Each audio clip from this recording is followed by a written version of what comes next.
Oh, I see. And you missed Yes. one. Yes, of course. I realized I should have put hello there on here, and I'm so sorry that I didn't. You should have. I What was the heck? really focused on getting all of the lore with the least possible spoilers. So, out of everyone in this room, I think I have the right vibe, but I'm just checking. Who, like, has at least a decent knowledge about Star Wars? Okay, great. That's what I was guessing. If you don't, that's okay. This is like, I'm breaking it down very, very basic, so. Like, I will explain key terms to you before I start yapping about droids. I'll tell you what a droid is. What's a midichlorian? We're talking about midichlorians, so don't Good. joke. Yeah. Okay. Sorry guys if you hate it, it's Kanan, and that's how I have to describe how people are force sensitive, so I don't know. Okay, I messaged Colin. Or play that really hard mini game on Okay. Lego Star Wars. So while we give it one more minute, I'm gonna go ahead and pull up everyone's favorite slide. If you know me, you know this is your favorite slide, so you can pull out your phone and get some. Yes. We're gonna do attendance. I'm ready. Before I get started, I will say there's a ton of stuff on here, and most of the slides have a video link to it. So at the end, somehow or some way, eventually I'll get this presentation out to you all so that you can go back through it if you're interested, but also so you can see all the clips that I've linked. Because we're not going to watch them right now because I know I will yap too much to watch them. Hi guys, if you don't know me, my name is Elizabeth Newman. I am the co-president of FANMONT. My other lovely president is right here, her name is Jenna. Hello. She's not talking today, but she will be talking next week in Yeah. a presentation on psych. You better show up. You better show up. Yes. One of my friends is a super fan of that show.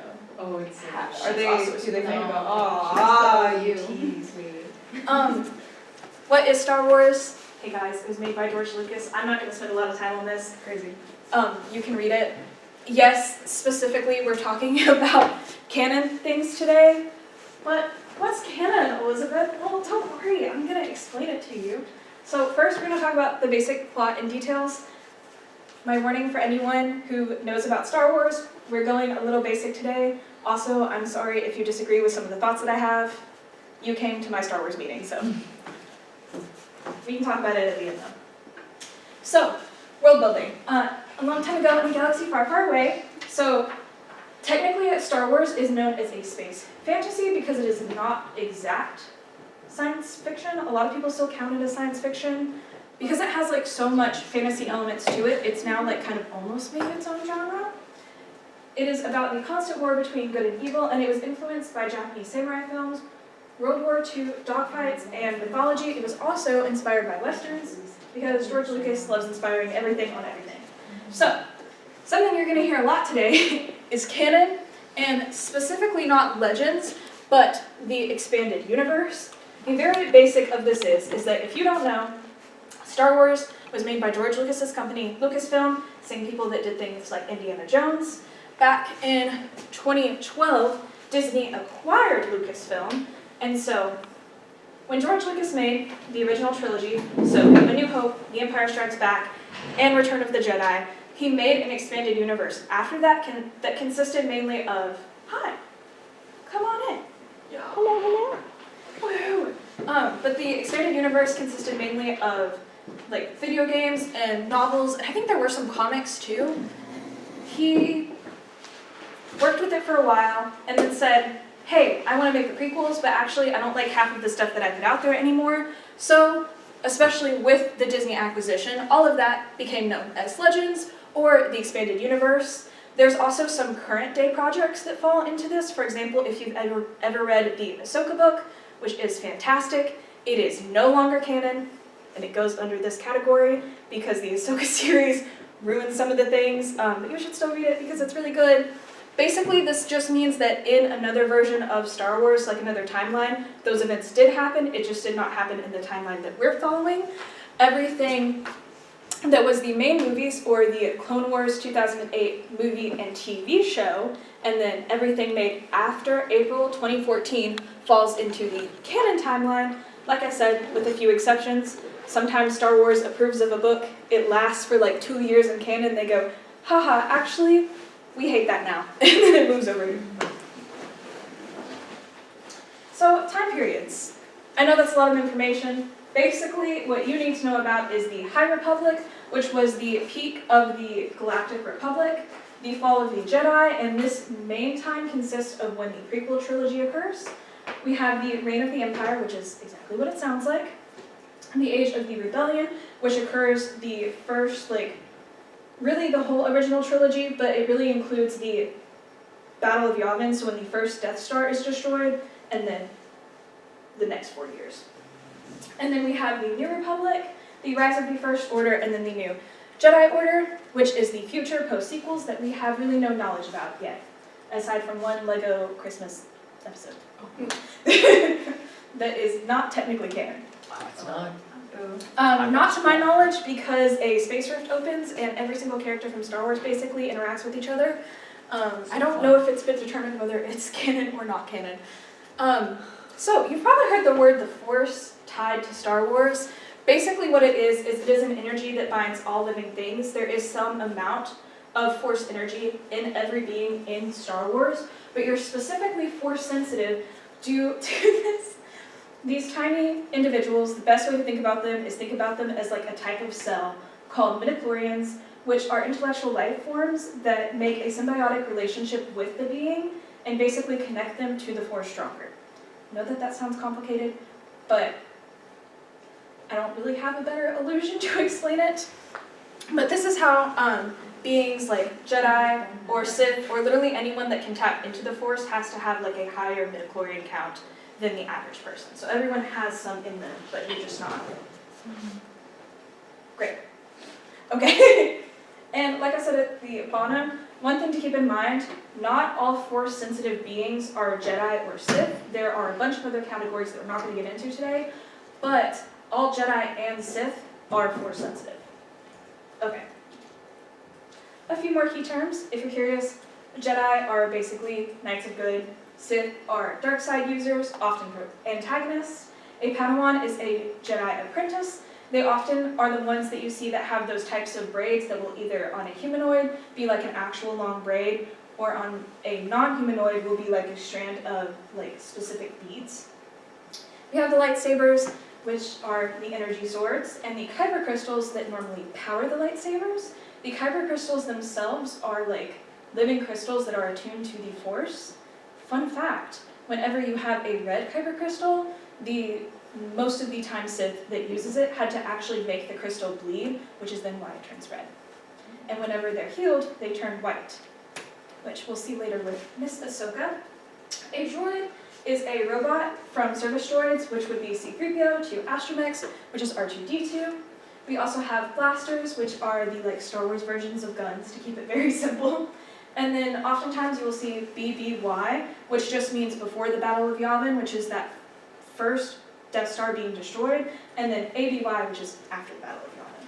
And that's how we tell time in Star Wars. Now, the main Star Wars story is the story of the Skywalkers. One thing to keep in mind with the Skywalkers is the name Skywalker is actually a last name given to slaves in the Star Wars universe, especially when they're born into slavery and so they have no family name, because the Skywalker lineage starts with a slave. Also, I'm going to run you through all of the Skywalkers that you need to know for this area. You will notice, especially to my fans, that there are some people in here that are not technically Skywalkers, but at least in my mind, for terms of the story, we should count them as Skywalkers. So first, we start with Miss Shmi. She was introduced in the prequels. She's Anakin's mom. She became pregnant from the Force itself. A lot of people like to theorize that it was like actually Emperor Palpatine like manipulating the Force, but the like consensus is that it was really the Force like making a being in her. I know it sounds complicated, you don't ever see it in movies, so just as long as you understand that Anakin just has a mom, that's all you need to know. After, when Anakin was born, he was born into slavery on Tatooine. However, in the first movie, he wins his freedom through pod racing, or one mention of pod racing. After Anakin leaves, she is eventually sold to Lars, and I immediately forgot how to say his name, who she marries, gets freed from, and eventually is the stepmother to Owen, who will become important later, but we won't see him again for a while. Then we have Anakin Skywalker, our main guy. This is the guy played by Hayden Christensen. Most of the people that are in this presentation have multiple actors and voice actors. However, for the sake of this, I'm just going to show you like the main people we think of when we think of them. He is the chosen one. He, as I mentioned, was born as a slave. Qui-Gon suspected that the Force had willed him into existence. He was the Padawan of Obi-Wan Kenobi and the master to Ahsoka Tano. Hello, Ahsoka Tano, there we go. He only reaches the Jedi Knight rank, which sometimes people get confused by, especially when watching Clone Wars, because in Clone Wars, all of the generals, or when they have a Padawan, they're referred to as Master, but they haven't actually reached Master rank. And then he's destined to bring balance to the Force, which we'll see if he does that. But we're rooting for him. Okay, so our first technical non-Skywalker is Obi-Wan Kenobi. I can make many arguments on why he should be included as one, but basically this is the guy that taught Anakin. This is his master. He was the Padawan of Qui-Gon Jinn, which is the guy that found Anakin.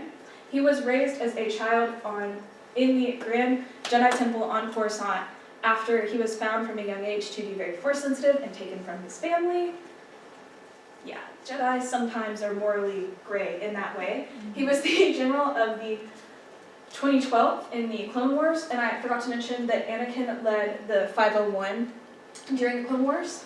He developed his own hybrid lightsaber fighting style, and he's known as the guy that says, hello there. Yeah. He also says from a certain point of view, and during the Clone Wars, he's known as the negotiator.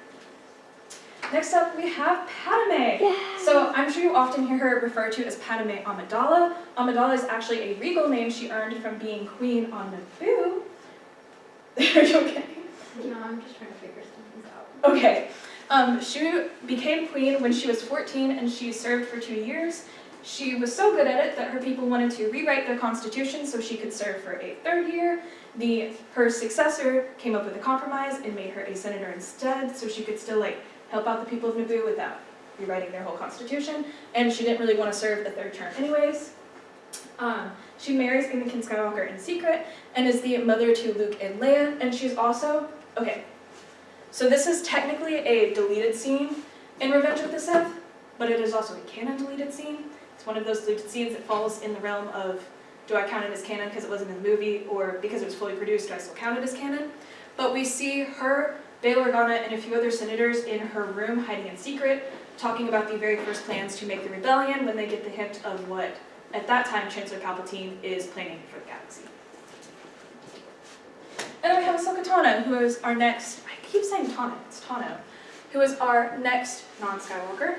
This is Anakin's Padawan. She was originally introduced in Star Wars, The Clone Wars, the movie, and Star Wars, The Clone Wars series. She later earns the name Fulcrum when she works for the Rebellion in secret. Also, if you ever hear her referred to as Snips, that's the nickname she gets from Anakin, and she calls him Sky Guy, which is very cute. She does eventually reach the title of Jedi Master, that is not in the standard way. She was the commander of not the 2012, of the 501. She uses 2 lightsabers in a dual fighting style, and she was originally created by George Lucas because he wanted to appeal to younger girls, because at this time in Star Wars, other than Leia and Padme, they didn't really have anyone to look up to, so when he created this project, he wanted them to have their own protagonists and get them interested in the show. And she's very close to Captain Rex and will become very important later. And then we have Luke Skywalker, originally known as Luke Starkiller. He is the twin brother of Leia Organa, and he was raised by his uncle Owen and Aunt Prue, on Tatooine. He was trained by Obi-Wan and Yoda, but he's never technically a Padawan. And he eventually creates his own Jedi Temple and reaches Jedi Master. He fought with the Rebellion and will train his nephew, Ben Solo. I don't know why some of these copied here, that's fine. This is Leia Skywalker. She has many last names. Technically, her full name is Leia Skywalker Organa Solo by the time she will eventually die. She is the younger twin. She was adopted by Bail Organa, which was Padme's best friend, and raised as the Princess of Alderaan, which is how she gets her title, Princess Leia Organa. She was Luke's Padawan at one time, but eventually stops her training before she can finish it, because she has a vision that it will lead to the death of her son. She which is the never completes her Jedi training. She was a leader in the rebellion and later a general of the resistance. She's also a senator in both the Empire for a tiny bit. She's mainly training to become one because in Alderaan you're both the leader of the planet and a senator. Because different planets have different power structures.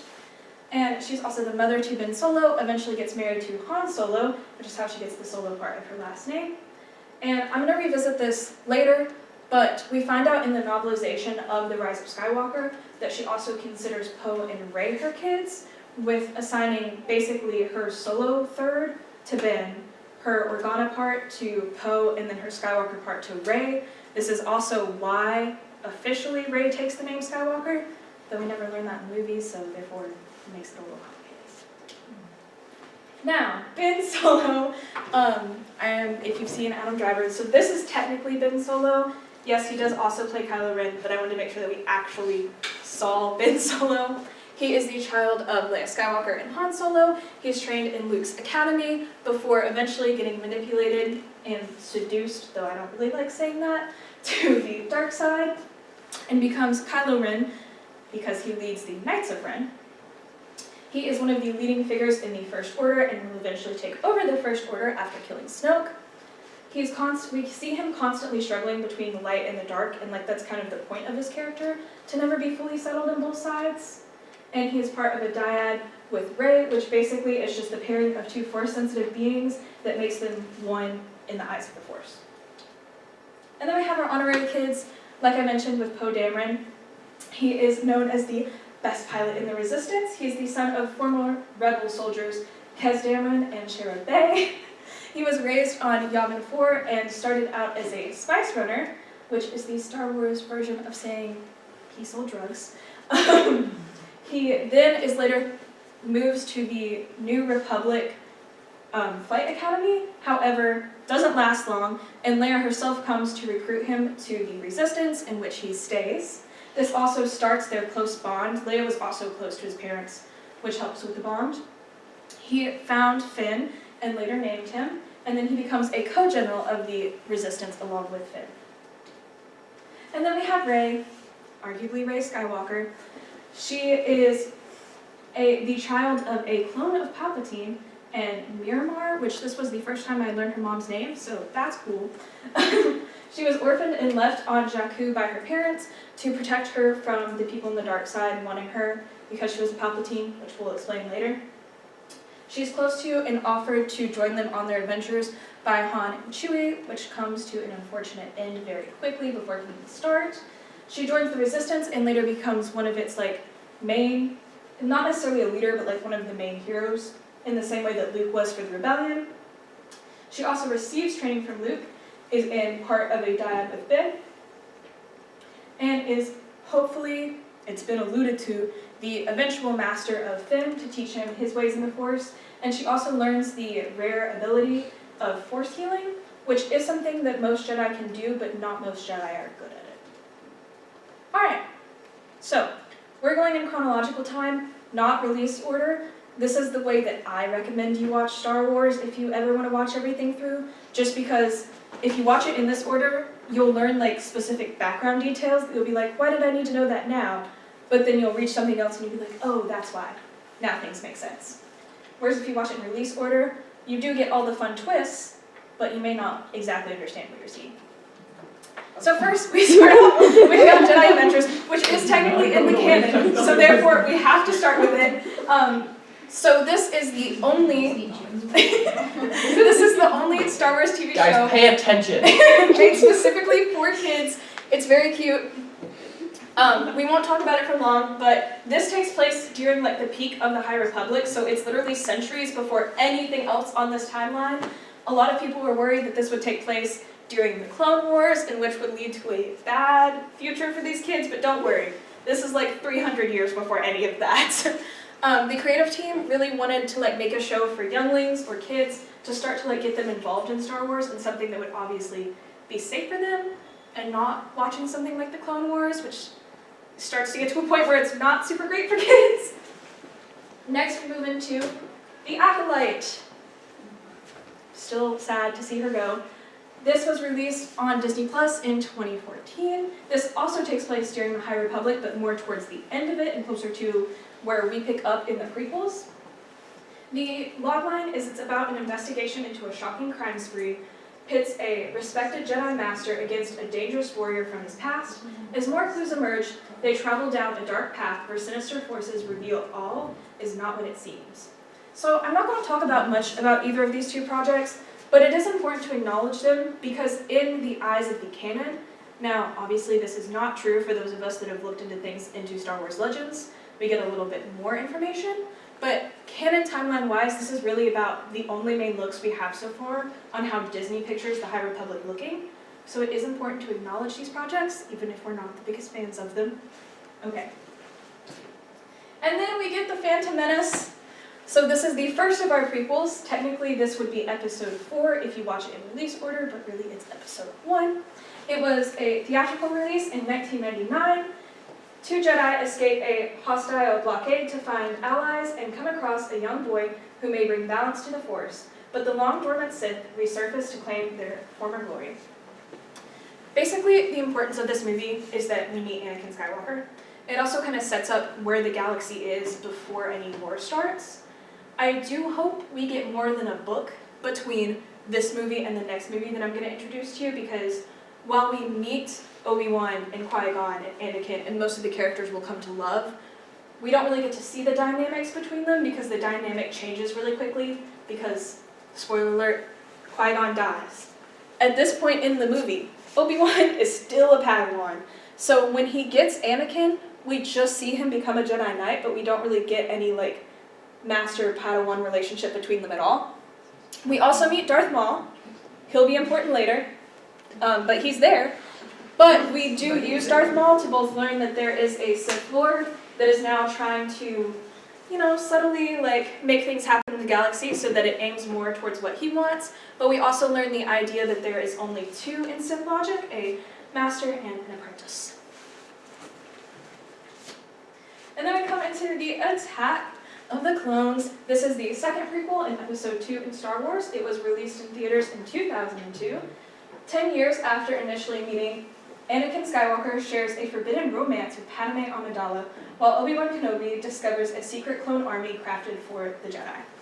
Now, just to point everyone out to you again, Obi-Wan, Padme, Anakin, C-3PO and R2-D2 right down here. This one is really important because it starts that question that really the Clone Wars movie and series develops on how human are the clones. With the clones, something I feel like a lot of people forget is they have the inhibitor chips, which do eventually lead to Order 66, but it also means that they age quickly. So most of the clones you will see in Clone Wars are probably more like 3 or 4 years old, but they look like they're in their 20s, which both means that they will experience life very quickly, and if they make it through the war, they will also have it probably end pretty quickly. We've never seen the full life of one. This also brings up, of course, the romance between Anakin and Padme, and starts to make not only Anakin, but us as an audience, question the rules of the Jedi Order, because what do you mean attachment's bad? Obviously, this love between two great people can't be that bad, but we'll figure out, yes. So, with the existence of clones, are they just making clones? So, there's this planet called Kijimi, which is where the people there found a way to make clones, but we find out here that a past Jedi that we'll learn more about later actually commissioned the clones to be made. So they were doing their own experiments to learn it, but they weren't necessarily making an army just to have an army. They only did it because they were asked to and paid to. Does that kind of answer your question? We also meet Jango Fett, who is the main base that they use for all the clones. So all the clones look like Jango Fett, also the same guy voices most of them because of that. But in trade, he asked for a son that didn't have the inhibitor chip, which is then where we get the character Boba Fett, if you've ever heard of him. He's technically Jango Fett's clone, but he's also his son because he wanted a child to raise. I hope that kind of answered your question. Okay, great. And then we reach some of our favorite things in this room. Star Wars The Clone Wars. If you see anything with a little asterisk next to it, this is me highly recommending to you that you should watch this project if I convince you to watch nothing else. There's only a few of them. Clone Wars movie and the series will be one of them. So this, to date, is the only animated Star Wars theatrical release. I wish they would do more. I hope they do more in the future at some point. Basically, this takes place towards, like, the start of the Clone Wars. It's kind of in swing. But we pick up, as the Clone Wars sweep the galaxy, Anakin Skywalker and his new Padawan, Ahsoka Tano, I gotta start saying Tano, embark on a mission to rescue the kidnapped son of Jabba the Hutt. However, the renegade, Count Dooku, is determined to ensure that they fail. So this was one of the first things not actually written by George Lucas. I forgot to mention that. So the prequel movies and most of the movies up into the sequels are written either just by George Lucas or in part by George Lucas. This was not, though he did overlook the creation of this. This is where we see the introduction of Dave Filoni, who prior to this, the main thing that he worked on was Avatar: The Last Airbender. We love Dave Filoni. He does amazing things. He himself, on this project and then the series, was an apprentice to George Lucas, and then later is now on like the Star Wars creative team. And basically, he's the guy that makes sure that we're sticking at least somewhat to the continuity of things. Thank you, Dave. Thank you, Dave. This is also the introduction to Anakin and Obi-Wan and how their dynamic has changed now that Anakin is no longer a Padawan. We also meet lovely Ahsoka Tano. Guys. Ahsoka Tano, which, again, she's important because now we have a female role model for little girls that is in the Jedi Order, but also it introduces us to her voice actor, Ashley, who is a big person in like kind of the marketing of Star Wars and also just does a lot of projects alongside Star Wars. We also love Ashley. And this also offers our first glimpse into the relationship between the Jedi Masters and their clone legions that they work with. You know, you'd be like, oh, clones, they probably see them as expendable. They do not. They're very protective of their clones, and we'll explore this in the series, but a lot of the Jedis will like stick out because they will either be like, oh, all of my clones are my best friend, and if you dare treat them as anything other than human, like, I will get violent. Or they're just clones. We'll go get more. We don't like those people. So the movie was followed up by the start of the series. Now, this is not the original animation. It goes through a few animation changes. But what's interesting about the movie and the series is this was actually shown on Cartoon Network. This had nothing to do with Disney when it first came out. Like I said, it's literally all about the Clone Wars. We see the interactions mainly between these three, who are very important, but we also get to meet people like Captain Cody and Captain Rex, who are... Rex is the captain of Anakin's 501, and then Cody is technically not captain, he is a commander, since Obi-Wan does not have a Padawan at this time, and he leads Obi-Wan's legion. Clone Wars goes through an interesting phase where the first 5 seasons are made by Cartoon Network. And then Cartoon Network goes, so actually you're getting a little too violent for us, and we're going to cancel you before you make the rest. Because George Lucas wanted to make 100 episodes, and then be like, I don't care what they're rated, I don't care if people like it, it's my story, I want to get it out. And they said, so we're done. They had made a 6th season, but there was no way, at least for us in the US, to reach it. So Netflix eventually buys the rights so they can re-release on their streaming platform all of Clone Wars, but also include the 6th season, which then earns the name The Lost Missions because of all of the drama to get to it. And everyone's like, well, that's great. But like also we want to see the ending George Lucas had planned. So then Disney, bless you. Thank you.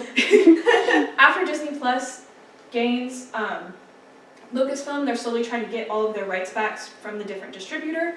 They get the Clone Wars rights, let it stay on Netflix until Disney Plus opens, and then once Disney Plus is up and running, the series moves to Disney Plus and they finally animate the last season, which is season 7 of the Clone Wars. And it actually, the last few episodes take place during Revenge of the Sith and then a little bit after Revenge of the Sith. Here's the series. I know this is a lot of words. I'm not going to read all of them off. But the main things, is like I was talking about, it's really important to know the relationship between Anakin, Ahsoka, and Obi-Wan because it starts to humanize Anakin, especially because this came out after Revenge of the Sith. So it starts to show you that it wasn't just a clear, like, oh hey, I'm getting visions of my wife dying, so I guess I'm going to turn into a bad guy now. There was a long road for him to turn to the dark side, and it is a little extra heartbreaking because there's times in which he looks like he's not going to, and if a certain event hadn't occurred, I still theorize that he wouldn't have turned. I included this picture specifically because this comes from an arc in which we meet the father, the son, and the daughter. These are all beings, like almost celestial beings in Star Wars, that represent the different sides of the Force. So the father is the balance of the Force, which is what Anakin is prophesized to bring. The daughter is the light side, and the son is the dark side. Spoiler alert, in this arc, the son kills Ahsoka. During the fight, the daughter also starts to die, and so we see Anakin pull a move that we don't really ever see him pull again, but like shows his true power in the Force, and he literally transfers the life energy that's left in the daughter to Ahsoka, which revives her, and this is the immediate reaction afterwards. This is a big deal, A, it shows us how powerful Anakin is. B, after this, we also see Anakin get told that he will turn to the dark side, and then actually turns to the dark side because he's so frustrated about it. And then the father has to like rewrite time because he's like, oh, sorry, my bad, didn't mean for that to already happen. But then also, after Ahsoka is revived, we see many signs in other projects that she's in that refer back to the daughter and show that she now has a stronger connection to the Force. And then also, Ahsoka was also a mentee of Padme, who she doesn't necessarily learn how to be a politician, but Anakin kind of teaches her how to be like a good Jedi and use the Force for good and to help people for good, where Padme reminds her to still be a good person while she has the Force. And it also allows us to kind of deepen Padme's character in a way that we don't really get to enjoy in the movies, since she's not the central character of them. There's also some big things that happen for Obi-Wan that we'll talk about later. We're not talking about it yet. And then we get the Tales of the Jedi, which was a mini-series on Disney+. Now this kind of takes place all over, but it mainly fits right before Revenge of the Sith, which is why it's here.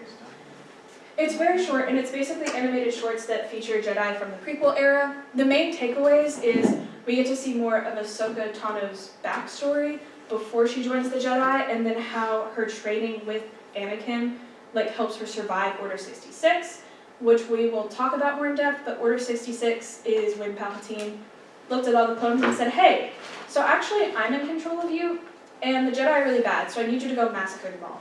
And they massacre almost all of them. It's crazy. But we see specifically in this short that's represented here, how training he puts her through literally helps her survive Order 66. And then we also see Count Dooku, who after the first movie is one of the main antagonists, and how he's a very complicated antagonist because mainly he turns to the dark side because he's filled with so much grief, which is a common thread that we see in Star Wars. And then we have Revenge of the Sith. Basically, this is the story of how Anakin... Bye! This is the story of how Anakin becomes Darth Vader. That is the main takeaway. We also see Order 66, in which, like I said, it is basically the massacre of the Jedi, and the Jedi are either killed or they are forced to go into hiding. This was released in 2005, and this was one of the ones that was written and directed by George Lucas. The themes mainly center around the fear of loss, specifically for Anakin. He fears Padme's death after seeing visions of her dying, which we can talk about later, but he also fears losing Obi-Wan because he's not there to go on big missions with him, and he also fears the loss of control because even though arguably he probably should have had it, the Jedi Council won't give him the rank of Master, which keeps him from being able to do certain things. Also, as we see him fall, it kind of represents the galaxy falling as a whole, as after Darth Vader is born, the Empire is also born. And then we get into the Tales of the Empire, which is our first media project in chronological order of meeting the Empire. It is about a vengeful young woman and a former Jedi navigate the ruthless galactic empire during different areas, their divergent choices shaping their fates in a rapidly changing galaxy. So in short, one of the main characters, Barriss, was a Padawan that we meet in Clone Wars. She loses her way in an arc that I highly recommend you watch, and I don't want to spoil for you. But this is, everyone for a long time wondered what happened to her afterwards, and this is the story basically of exactly that. This also introduces the idea that once you turn to the dark side, you are not stuck to the dark side.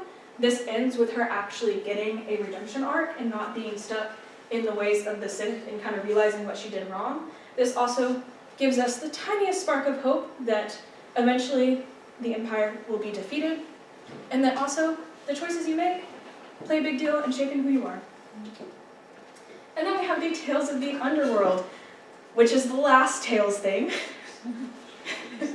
But basically, so a lot of the main things in the prequel happen on this really big planet called Coruscant, and Coruscant has an underworld, and this is focused on like not necessarily that location, but like the idea of what we've seen of the underworld. This plays heavily into like bounty hunters and Bane, who I personally love to hate. It follows the galaxy's criminal underworld as Asajj Ventress, a former assassin, flees with a new ally while Cad Bane confronts his past when meeting an old friend turned marshal.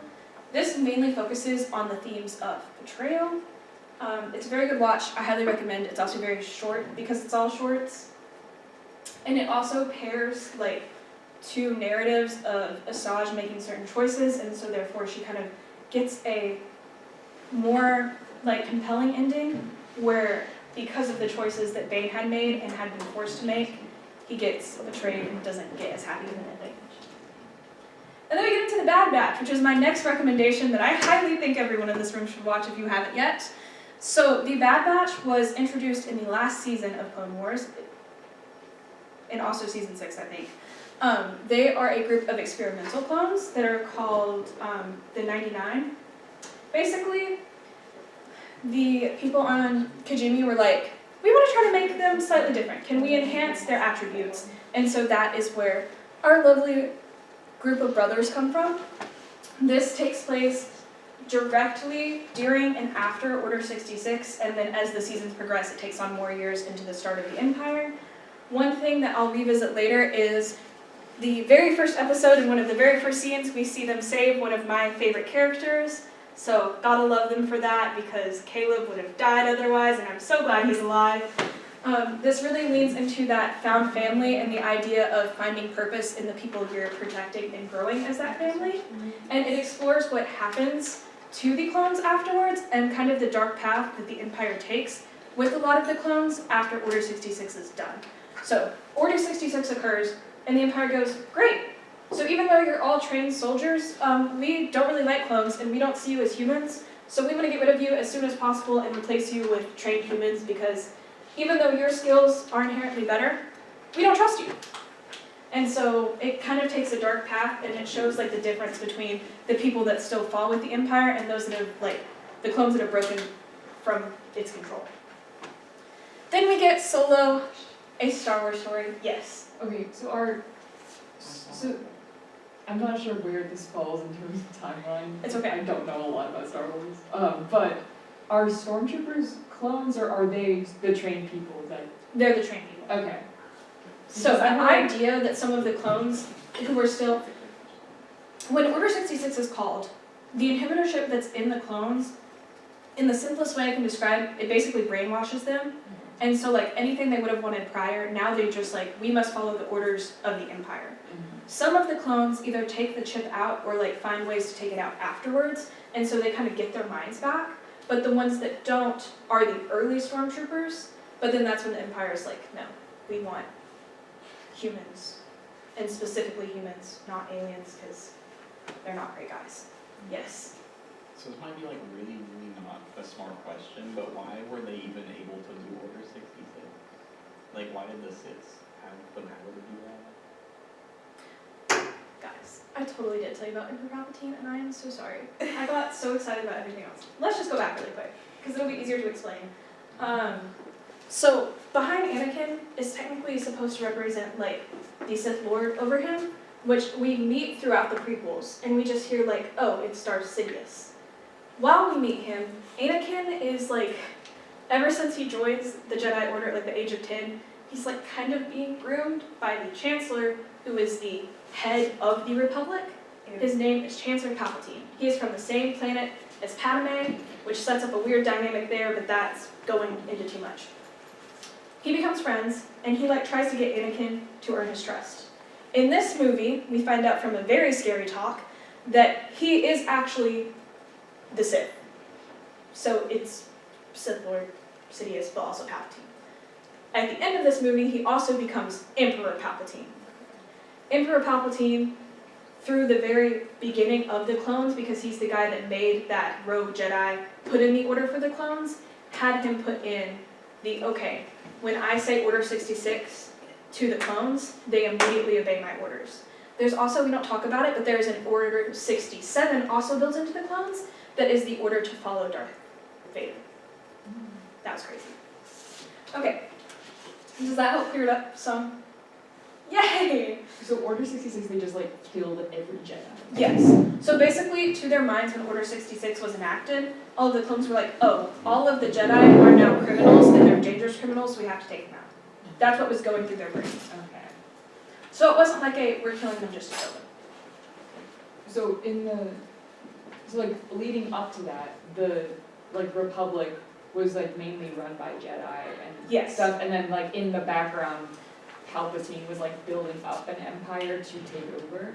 So we had the Republic, who was like a fake democracy that voted for things for like the main worlds that fall under the Republic. There's also something called the Outer Rim. They're technically supposed to follow the Republic, but the Republic kind of forgets about them because they're so far away from everything else. The Jedi, before Attack of the Clones, are not supposed to be in politics at all. They are just there, and they are defenders when something really evil happens and they need to help out.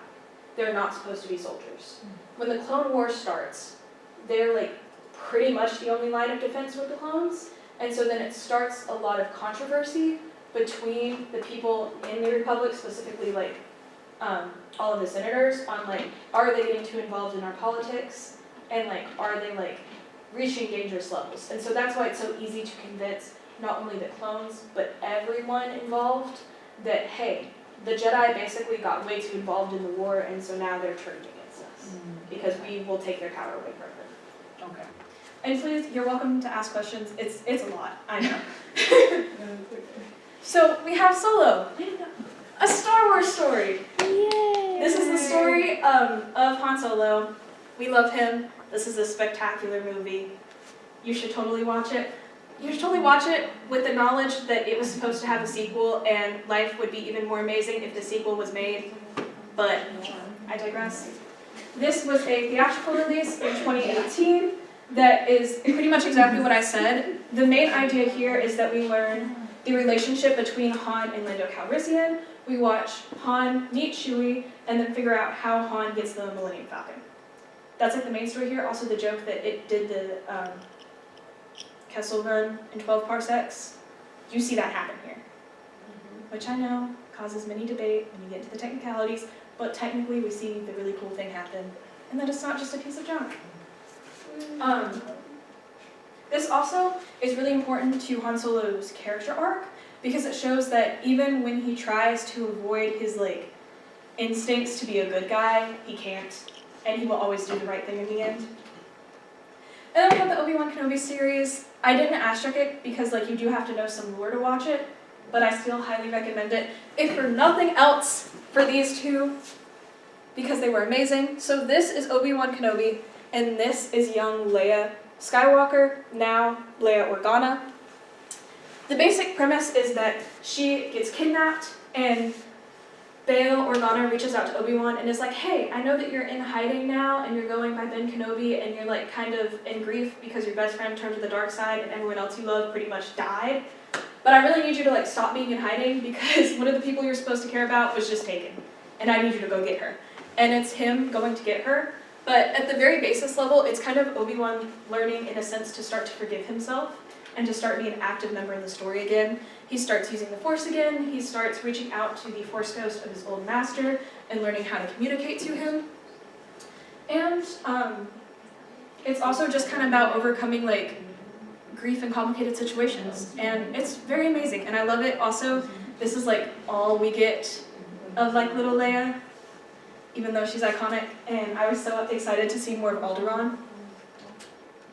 And then we have Andor. So if you want a little more of a mature aiming Star Wars, I recommend Andor. This is a good explanation of kind of how the Republic works, but not animated, because my favorite version is animated, so if you don't like animation, then I recommend this as either watch it with or just watch this. This is based off Cassian Andor, who's this lovely man right here, and it's at the very basic level his story of how he gets involved with the rebellion and then becomes one of the like head people in the rebellion. It's a very complex story of how both people with a lot of power already and people with no power also get involved in the rebellion in some way, shape, or form, whether that's actually being recruited or just helping out rebels when they can. It also like shows more depth to the Empire, and that not everyone in the Empire is like this very strict bad guy. There's also a lot of like back and forth in the Empire, especially now because this is like at least 20 years into the Empire being formed. And so now people are starting to be like, oh, hey, so like when they destroy whole planets for resources, I actually kind of don't like that, and maybe that's not great. But it also shows that the Empire as itself is so manipulative at this point that it's hard to like break out of that cycle without coming into the choice of literal life or death. Okay. And then we get to the thing that I'm most biased about, because this is my favorite Star Wars thing ever, and if you ever ask me about it, I could talk about it for the longest time. So, this is Star Wars Rebels. This was the first project headed mainly by Dave Filoni, which is why it's amazing. This is also the very first thing that was released after Disney got Lucasfilm, at least in the Star Wars realm. This is our first also introduction to having the canon timeline, which is great because it includes at least a few Easter eggs at some things that happened in the expanded universe, so it helps tie things together and doesn't immediately shut it out. This is also leans heavily on the idea of found family, which when you start to look at this point, especially and beyond, is a big theme in Star Wars. And this is also really our first project that drops the Skywalker family. Now, I'm sure you see Darth Vader, and I'm sure you see Ahsoka, and so we have like the interactions with the Skywalker storyline, but it's not a story about the Skywalkers. It kind of shows how these like small family of people still have such a big effect on the galaxy, while following completely unrelated people. So we're gonna break it down just a little bit because there is a lot of things that happen in the show, and obviously I do not want to tell you everything because I want you to go see it, but I do want to hit on the major points. The first one, I don't even think I wrote on here. This occurs around the same time as Andor. Andor has a lot of time skips, especially at the end, so these things kind of coincide. However, Rebels has a little bit of a clearer timeline because you can kind of just associate about every season to a year. It also has the best redemption arc, in my opinion, with Agent Kallus. We see him go from a literal agent of the Empire to a secret agent of the Rebellion to one of the people that heads the final battle to save the world that the main character is from, which is called Lothal. It used to be one of the only main like Republic planets in the Outer Rim. However, the Empire was like, hey, you've got a lot of materials we want. So they kind of turn it into a wasteland other than the main city. And Ezra doesn't like that, and in the end we get to see them defeat the Empire, which is amazing. We also get to see Ahsoka and Rex. Now, Rex should not look that old, and this is kind of where I was talking about. They explore that realm a little bit of the like sped up aging. But we do get the reintroduction to him, and this is Rex's reintroduction back into the Rebellion, because I am with the theory that he is in Return of the Jedi and is the guy that helps out on Endor. And then we also get to see Ahsoka be Fulcrum, which is how she starts to help out the Rebellion, and later passes that name on to Agent Kallus, who goes by his first name of Alex, when he turns to the Rebellion. This is also where we learn about the world between worlds, which, easiest way to describe it is a place that doesn't exist in time, and you can access every point in time from it. we see this occur in a few episodes. It's really cool, but it also brings up many questions for the Star Wars canon as a whole and what could possibly happen. This also, I forgot to mention, this follows the Ghost crew. Hera Syndulla and Chopper you see immediately in the next project, Rogue One. Chopper you actually see, and Hera you hear them call General Syndulla over the comms. I got so excited in the theater when that happened. And yeah, also we have the Lasats, who is Zeb in the corner, who we will see in live action in The Mandalorian. Yes. Okay, so you said that once Disney acquired Lucasfilm, everything from that point on was canon and everything else is expanded universe. So is this the beginning of canon? Not including the movies, because the movies are just always canon, because they're like the main story. Okay. Yes. Oh, okay. This is when canon starts. So I know we talked about some things that are made after this, before this, because they come in the timeline, but this is when Disney went, okay, there's a lot going on, so we have the canon timeline, and everything that doesn't fit on our timeline is the Star Wars expanded universe. Okay. Okay. And then we have Rogue One, which is definitely not sad at all. This is, at its very basic form, the story of the Death Star and the man that created it and his daughter who tried to help destroy it and eventually does destroy it. She just doesn't destroy it. This is also the first time we got introduced to Caspian Andor, who later gets his own TV show. This really shows how, like, introduces the idea to the timeline of the band of misfits taking a bigger role in the galaxy. Just don't get too attached to anyone that you see in this movie. We also see some exploration of people that are connected to the Force, but not necessarily Force users, in one of its members. I'm with the Force, and the Force is with me. And then this ends right as A New Hope starts. So, like, literally you could watch them back to back, and there's no time in between. I think you forgot an asterisk. Did I? There's a very Listen, good you chance should watch it. The only reason this does not have an asterisk is because I do think you should watch other things before you watch it. The asterisk is just for, I think you could get away watching this and nothing else. That's the one specific of the two yeah. Star Wars movies I've seen. Well, that was crazy. Well, I don't know. I just saw it with my dad. I was like, this is crazy, guys. I don't know what's going on. And the other one I saw was. Hey, if you can handle this, you can handle anything. I did cry. Yeah. This is the worst that it gets. Okay. Alright. Everything else at least doesn't, all the deaths don't happen that quickly. This did cause, in my family, we have a running joke when everything's really sad, we go, oh, it pulled a Rogue One, so. I forgot. I was. Also, unfun fact, leaving this movie is when I found out that Carrie Fisher's mom also died. It was announced in the radio right afterwards, so my dad and I were already crying, and we just started crying again. It was great. So, we have the original OG, A New Hope. She started it all. She was created in 1977, written and directed by the lovely George Lucas. Basically, he made this film to feel like it wasn't completed. He wanted you to get introduced to his worlds, introduced to his characters, see a really cool action sequence, and then go, okay, so that wasn't enough at all, and I need to know what's going on. So, the main thing, of course, is to introduce you to all of the main characters and our main trio. Now, I know that there's Chewbacca, but every trilogy has like its main trio. Here we do have the inclusion of Chewbacca because we love Chewbacca, but the trio heavily focuses around Luke, Leia, and Han. Woo! Also, at this point, and I'll talk about this more in a second, we did not have it planned that Luke and Leia were twins. And I will reiterate that in a second, but they actually... Uh-oh. I forgot about that detail. And they actually were very, very originally considered to be love interests. I actually think I do mention this on the next slide. And then causes a problem. Yes. Okay, so while like Anakin Skywalker was like going to the dark side, Order 66, what were Luke and Leia doing? Being born. Okay, and then as like everything else progresses, can we just assume that they're like growing up with? Yeah, so that's why they, are separated, because Force sensitive... He's also on Desmond. Yeah. Sorry. I must have missed that one. So, Luke and Leia are born. Padme unfortunately dies giving childbirth, Okay. so she can't raise them.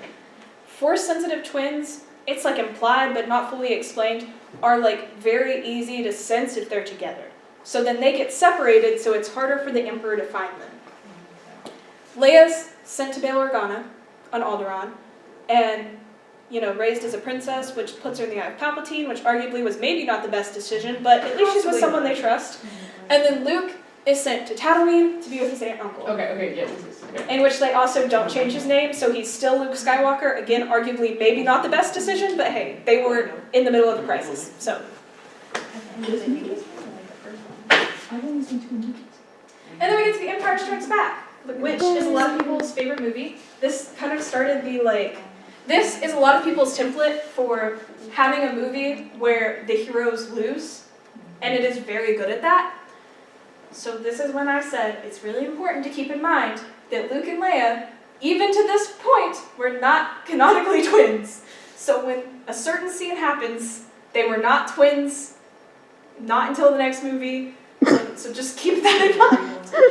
It wouldn't have been written otherwise. They kiss, that's all it is. It is like, It's nothing more. It's You make literally- it sound like they it's a little more than a peck. No, it's like literally a kiss, but people are like, guys, they didn't know, the writers didn't know, it's fine. Usually from twins now.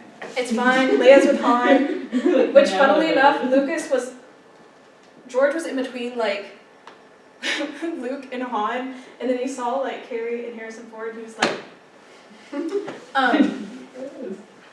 The behind the scenes with them is really basically the biggest thing to get from this is that it puts Han Solo out of commission.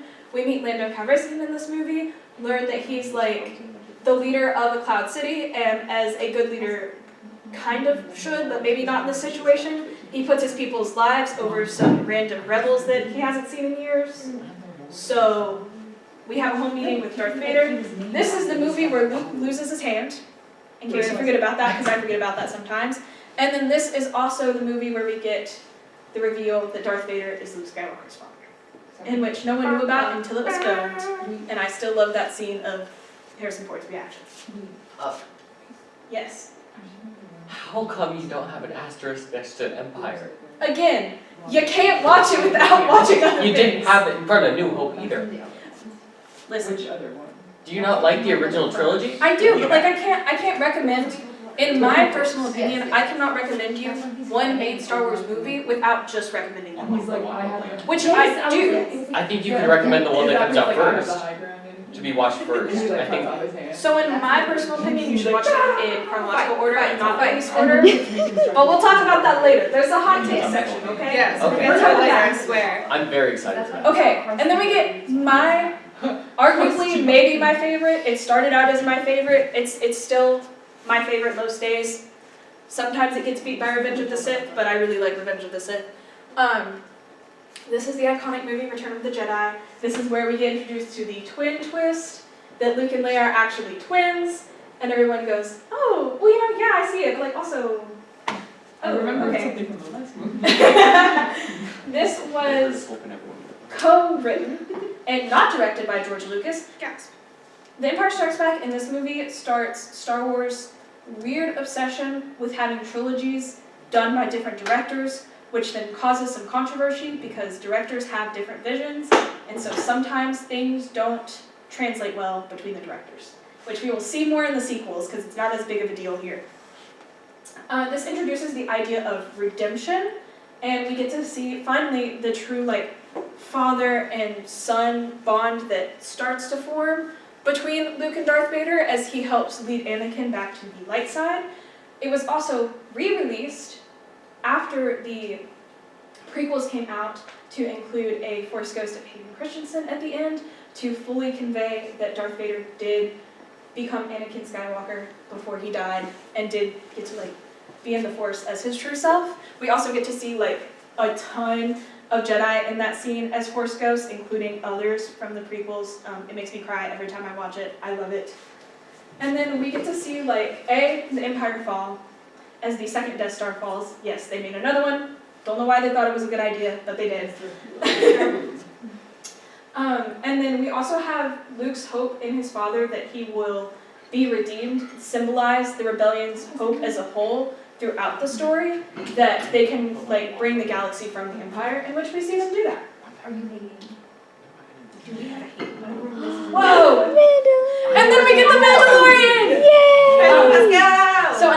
bit about me, I love Jon Favreau. I did a whole PowerPoint on just him and his directing and writing projects. This is his first thing he did in Star Wars, and if you need proof that he is good at what he does, this is the first thing he did in Star Wars. Basically, The Mandalorian, because we didn't fully get into it, is these one race from one planet in Star Wars. They were originally like these, it's the easiest way to explain this. They're like warriors, but they're trained to be warriors with a moral code. But then a duchess takes over and wants them to be neutral because they don't really have a reason to fight. But then that itself causes problems, and then they're just like consistently always having a civil war after that. Which we kind of still haven't stopped, even though we can't really be on the planet right now, but I digress. This is our first introduction to an adopted Mandalorian. So it used to be you could only be a Mandalorian if you were born on Mandalore and trained in the ways. But then we learned from this series that there's actually a branch of Mandalorians that get foundlings, which Din is a foundling, and eventually Grogu, as his adopted son, becomes a foundling. And they're found in times of crisis, in wars, and basically taught up by the Mandalorians to be Mandalorians. And it also, like, kind of, this is when we meet the trope of Space Dad and his son, which everybody's loved to do recently, and I can't even hate on it because I love it. And this also is, like, brings into question what it means to be a Mandalorian, and shows us that, like, the creed is just a belief system, which is also questions, like, other creeds that we've met up to this point. Yes? Okay, so what's up with like Baby Yoda and like Yoda? So, Like, bro. Yoda is Yoda. Okay. This is not Yoda in any shape or form. Okay. The only similarity they have is that they're the same species. Oh, Yoda's a species. That's, well, Yoda's his name. Oh! Yoda's his name, but people called him Baby Yoda because they're like, oh, he looks like Yoda, and it was before we got a, like, name for him. This is Grogu.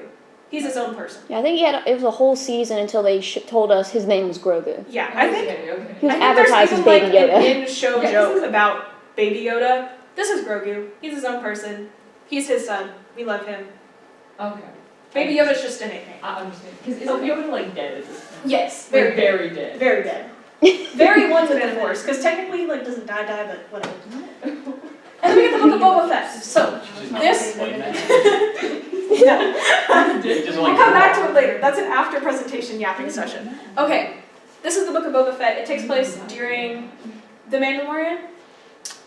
Basically, at during Return of the Jedi, Boba Fett looks like he's gonna die because he falls into this big monster that slowly eats you over the course of like 1,000 years. Spoiler alert, he doesn't die. Therefore, he got his own TV show. Doesn't it eat you over 7 years? I thought it was 1,000. I thought it was 7. The point is, it takes a long time, and it's very painful, and you die very, very slowly. But he gets out, because plot armor. Woo! Yeah. Woo! My favorite kind of armor.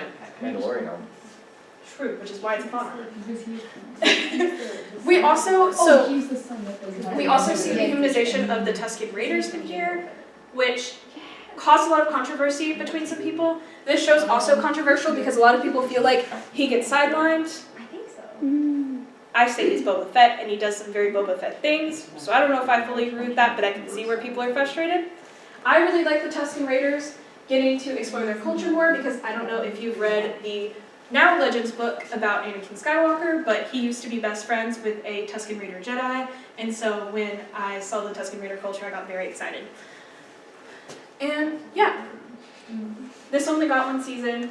It leads to Boba Fett being Crime Lord of Tatooine, even though he's like not fully a Crime Lord, because he's like, basically he just takes over for the Hutts, because the Hutts are no longer in control. And that's what he needs it. And then we get Ahsoka! Yay! I'm also a big Ahsoka fan. Peep the jacket. What? Did I miss something? I'm sorry. Oh, I was just, did Jabba the Hutt die? Yeah. Okay. He was choked to death by Leia. Absolutely. In a very iconic scene, you should look it up even if you don't watch the movie. I'm trying to exclude certain things because I want you to watch the movie without me telling you every single thing that happens. Okay. Yeah. This is the Ahsoka series. I like to call it Rebels 2.0 because it's really just like a follow-up to Star Wars Rebels. Which, you know, whatever. So, here's Ahsoka. This is our, like, We see her in Mandalorian, but like this is her live action version, where we've been seeing her animated prior. This is our first experience at Sabine Wren, who is one of the main characters of Star Wars Rebels. We basically see the entire cast, at least main cast of Star Wars Rebels, in live action for pretty much the first time in the series, including my favorite character, Ezra Bridger. But this basically explores like what Ahsoka's been up to since the Empire fell, but also explores the relationship of Sabine apparently being Force sensitive and having needed to train as a Jedi. They had a very complicated Padawan and Master relationship that basically ended really badly and then kind of restarts during the show as they look for Ezra Bridger, who at this point is lost in the galaxy. We've got an idea that he's alive, and that's it. We've got no idea where to look. We also see her explore the world between worlds, in which she kind of comes to some of her trauma of her master turning to the dark side. And we get to see a bunch of Clone Wars people in live action in those flashbacks, which is really cool. But yeah, highly recommend watching. I'm not going to spoil the main plot for you because one of my favorite villains comes back in this TV show, and I don't want to talk about it because you should watch it. It's really cool. Yes. Is Ezra on the poster too? Which one is he? No. Oh. Because it was hinted at that he was going to come back, but they did not market it at all because obviously they wanted you to What was like this, watch like it for the that first time entry. with live action? Yes. Then we got Skeleton Crew. I don't know how everyone felt about Skeleton Crew. Basically, it's just supposed to be kind of like space pirates. It's supposed to just be a fun little break between all of our war movies. It doesn't have the most relevance to everything in the timeline. This is our first time we're kind of going, hey, we're leaving all of that junk over there, and we're just going to have a fun space pirates adventure. And that's what this is. Are you all okay? I'll just leave you all be. I'm so sorry. I was like, is that Dumbo? Okay, so fun fact, in case you needed reassurance, this is not Dumbo. No, I like Gavin. Not even an elephant either, if that helps. I don't know if that clears things up, but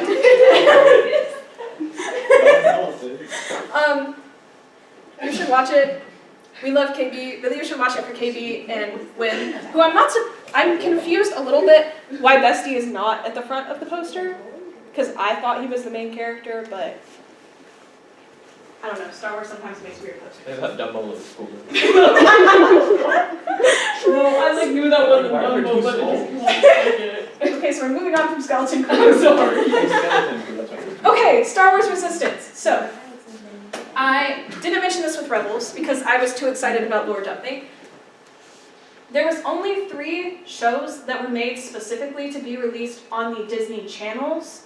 So, Young Jedi Adventures is Disney Junior, Star Wars Rebels came out on Disney XD, and then this is the Disney Channel Star Wars show.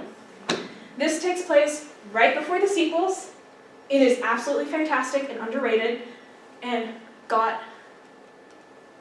pretty sure it got canceled, and I'm very upset about it. Probably, because it says 2020, Yeah, so I can take a guess. yeah, it did. It was supposed to have more, but also it ended with a 3rd season, so like it's not too bad. Please watch it. It's so good. You get to see an animated Poe Dameron, voiced by Oscar Isaac. Like, just watch it. Also, we get BB-8. This really kind of explores the Resistance because the difference between the Resistance and the Rebellion is the Rebellion came together out of necessity from small factions and became the big rebellion, whereas the Resistance was made kind of as a, okay, so the New Republic isn't fully doing everything we want it to, so we're going to get ahead of the game this time and make a faction just in case something happens. And this explores that idea of like, oh hey, I think the First Order is like becoming a problem and maybe we should do something about it since we can this time. So the First Order is like the new Empire. Empire after Yes. the Empire. Yeah, so Return of the Jedi. Empire falls, we get the New Republic, Okay. which in part creation is helped by Luke Skywalker. We have the New Republic, but because it's a new government system, it's not super great. Okay.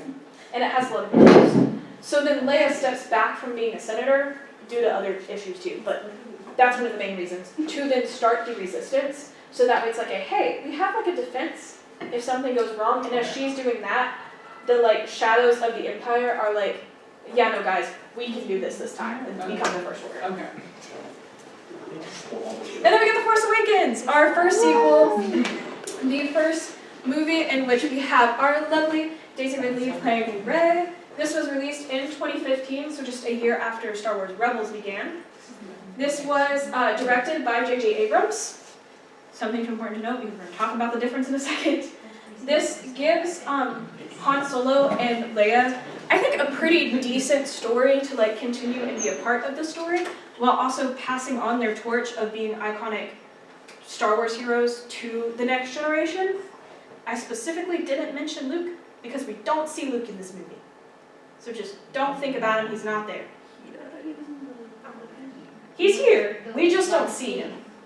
Isn't he like sitting on the rock or whatever? We just don't, like, we don't really see him. We're like, got you for next movie. You've been drawn in. I didn't remember that. We meet Rey, Finn, and Poe. Fun fact, our bestie John Boyega was supposed to play the main character of the sequels because Finn was supposed to lead the sequels in the early stages because he is a stormtrooper that didn't really choose to be a stormtrooper but became one because of reasons, and with the help of Poe, played by Oscar Isaac, defects from the First Order. He was supposed to lead the series. However, the big Star Wars creative committee said, we want a female protagonist. Which, yay, but we could have had a trilogy about an ex-stormtrooper. Because Rey still would have been there, but it's okay. I'm still pissed about that. I was ready for that. Well, you know what? Rey's still cool. No one gives her enough credit. She She's is trying. cool. She is cool. She's just like, she didn't know anything going on except like how to find junk and sell it. Like she literally had no life experience prior to these movies, so they give her too much of a hard time. It's like Harry Potter. Yes, he doesn't really know what's going on because he's had no reason to know what's going on. He's lived under the standards, what we expect from a boy. Yeah, she basically like, yeah. No, literally they're basically each other. That's a great way of it. We also meet Kylo Ren, who we find out is Ben Solo turned to the dark side in this movie and is the child of Han and Leia. Gasp. I'm gonna spoil something big for you if you haven't watched this movie, so I'm so sorry. I've seen this movie. You have? Yes, this is Okay, the other great. movie So I've Han seen. Solo There you go. dies. Yeah. And they sell him. They sell him dying as like what will be the turning point for Ben Solo finally committing to the dark side. Like they're like, hey, you've just got to do this one thing, and then you'll not want to go to the light side anymore. Your internal conflict will be done. Spoiler alert: it doesn't work. I guess murdering your father is not really a good dark side turner. Who would have thunk it? Who would have thunk it? Then we get to the Last Oh, Jedi. that's a sick poster right there. So I've got wow. feelings about this movie, and that's my feelings. So this movie was written by Rian Johnson and credited to also being written by George Lucas, but I think it was mainly written by Rian Johnson. It was also directed by Rian Johnson. Why do I know the name Ryan Johnson? Knives Out. Thank you. You're welcome. Which is also why this movie looks so colorful, because like that's kind of his calling card as a director. I love that. You love colors. How I can best word this without getting too aggressive is that I think Rian Johnson could have made a great Star Wars film if he was just given his own concept and didn't have to follow up in a trilogy. However, he tries to apply messages that he's like, we've never seen this in the Star Wars universe before. Like we don't really see people come from nothing and just like are important because they're important. When that's like literally the story of Star Wars. Yeah, isn't that Anakin? So that's literally Anakin. That's literally the story of Star Wars Rebels. Is that one also Luke too? Yeah. So I mean, I get where he was going, but I don't get where he was going. And it leads to this feeling kind of confusing because it doesn't really feel connected to The Force Awakens. So a lot of people were like, okay, I didn't think Star Wars needed to come back, but now that it's come back, we kind of like The Force Awakens. Like, you know, I can get behind this. This comes out, and a few people that I personally don't know really liked this film. And then there was me, who I said, I think I watched a different trilogy. Like, this is not what I watched previously. And because this feels disconnected to The Force Awakens, the next film feels disconnected to both of them because it was J.J. Abrams trying to, like, find a way to finish the original story, even though it wasn't the original story anymore. Wait, why was J.J. Abrams just not directing this one? That's a very, very good question. Because, as I mentioned previously, Star Wars loves to do this thing where they go, hey, what if we switch up directors? What if we give creative liberty and spread it out to everyone?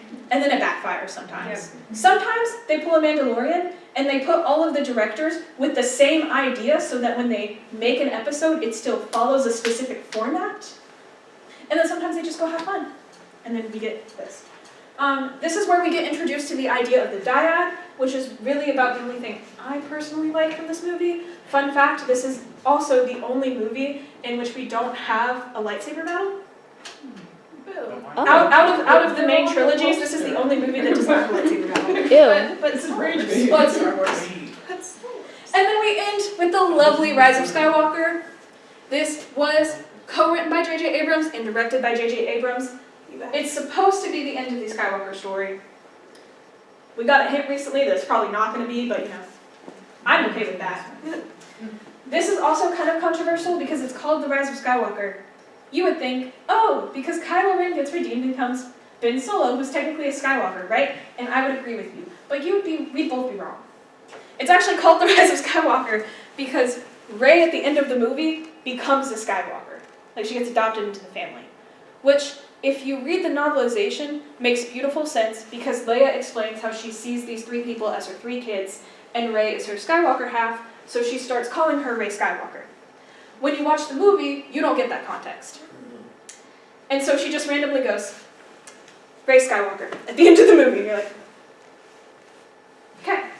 We also find out in this movie that Rey is a Palpatine biologically because her dad was a clone of Palpatine, which, if we got into the further lore, Palpatine has an obsession with cloning himself, and so he made a clone for his son fell in love, they had Rey, and then he went, oh, hey, she's really Force sensitive, and then that's why they put her on Jakku so that no one would find her, and then the Force Awakens starts. Gasp. This is kind of her struggle with trying to stay on the light side but being called to the dark side, and then it parallels Kylo Ren eventually Ben's struggle of trying to stay in the dark side while being called to the light side. Eventually, they're both on the light side. We have a lovely happy moment that ended way too quickly. We also see Poe come to terms with his natural leadership skills, but also realizing that he doesn't have to carry everything by himself. And so we get the lovely introduction of co-generals Poe and Finn. Finn, at some point, in which we do not see, finds out he's Force sensitive and spends the whole movie trying to tell Rey, only for them not to actually tell us in the movie. I'm here to reassure everyone it is canon that he's Force sensitive. Do not worry. Do not fret. They should have said it in the movie, but... We also get to re-meet Lando Calrissian again. He's doing great, and he helps us out quite a bit in this movie. And we also get to meet some more some more kids that were stormtroopers and then defected from the First Order to try to escape. But it's really great. I think it's a pretty good wrap-up for the story that the sequels began, even though it's not as fulfilling as we all wanted it to be. Okay, I gotta move on because I'm gonna get cut off soon. We're exploring relationships. I've kind of yapped about this, so I'm gonna move on to the more interesting things that I know at least someone will be excited about. So, we love Obi-Wan and Satine. Yes, They we take place do! during Clone Wars. I will not tell you how it ends, but we love Obi-Wan and Satine. The basic story is they met when Obi-Wan was still a Padawan, and for a year they're on the run as he's trying to keep her safe. They fall in love, but have to separate ways due to different responsibilities. She is destined to be the ruler of Mandalore, while he is a Jedi Knight who cannot have attachments. They also show a lovely parallel to Anakin and Padme, and how this is a love with boundaries and respect, and this is not the attachment that the Jedi Order warns us about. They warn us about obsessive attachment, which is what Anakin and Padme become at the end of Revenge of the Sith, and which is why it's a bad thing. We love them. They did not get enough screen time. And also, we get the iconic line from Obi-Wan Kenobi in which he tells Satine, had you said the word, I would have left the Jedi Order, which is a really big deal for someone so committed to the Jedi Order. And then we get my personal Star Wars parents, Cameron and Hera. So this was originally Caleb Doom. He survives Order 66 and goes on the run and goes through a name change. And while he's on the run, he meets Hera. They start out as friends, eventually trying to do good things around the galaxy and ignoring their feelings. As they're going through the galaxy, trying to do different acts of good, they start to build their own crew, which is how the Ghost Crew comes together. eventually they fall in love, and Zeb Aurelius joins them, who was the purple Chewbacca-looking guy in all of the Rebel photos. We also meet Sabine Wren, who they become the parental figures to, and they also become parental figures to Ezra. And eventually, they have a lovely kid, Jason, who we meet in Ahsoka, which I was so excited about. We love them. They're soulmates. No complaints. He literally tells her, I know what to say now. I love you. Oh. Can't. Okay, so then we have Zeb and Callus, who different people might have different opinions about. I'm talking about the very brief of their relationship. So in Rebels, they have one episode where they're stuck on a moon together with no way of staying warm.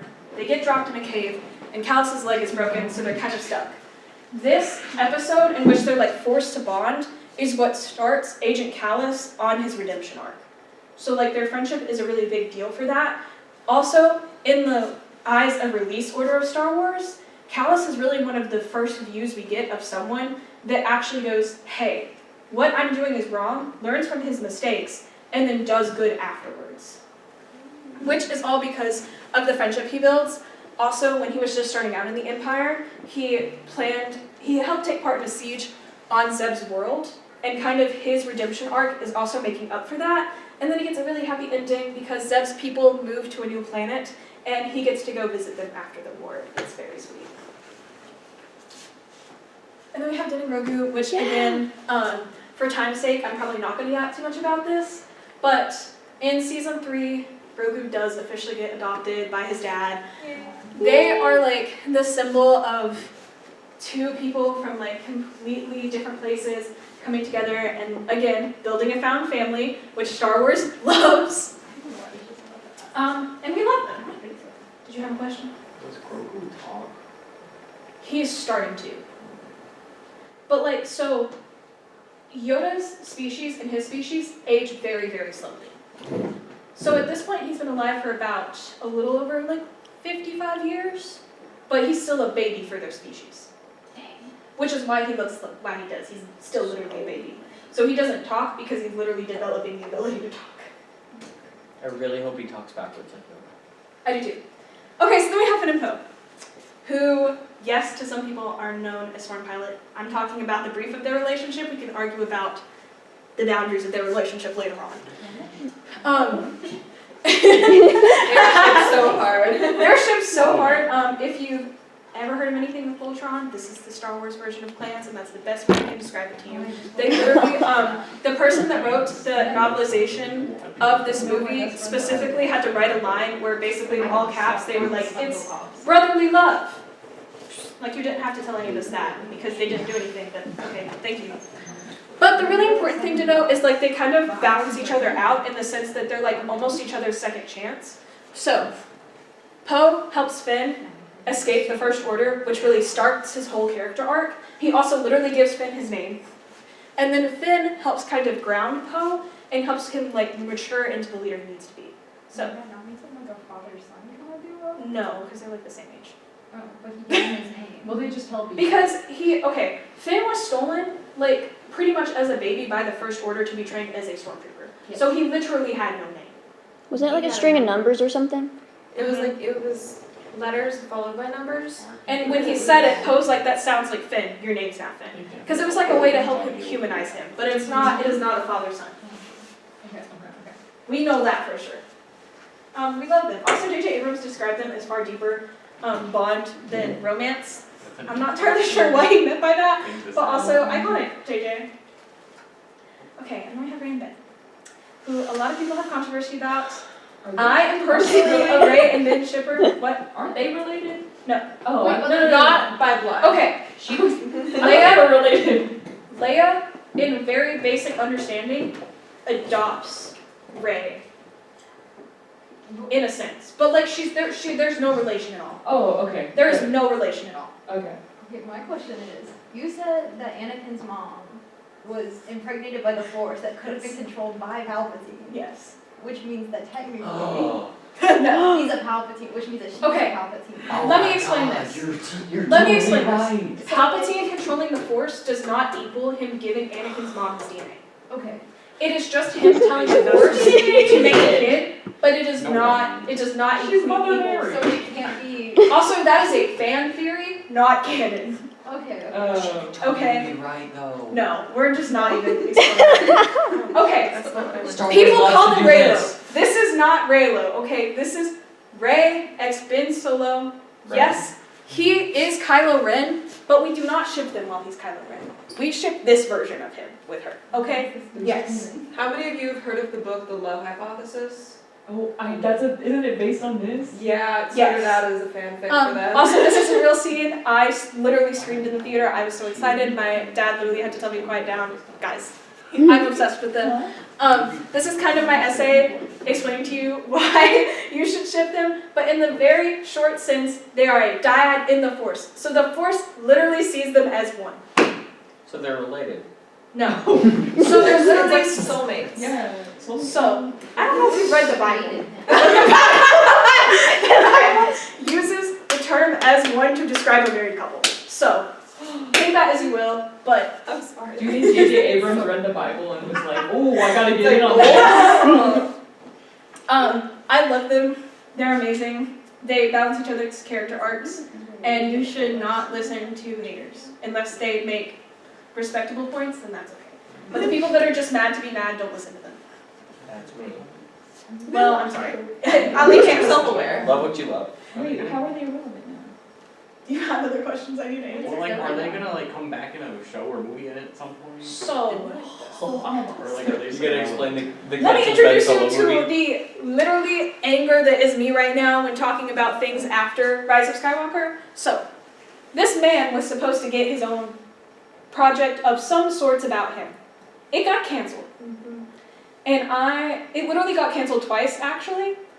It angers me. Do they hate Adam Driver that much? Can I explain that a probably little do. bit more? He was so excited. He You was can- like, please. We'll revisit this in depth afterwards because I have a few more slides that I want to get to for fun, and then we will come back to this. But Rey is supposed to be getting her own movie.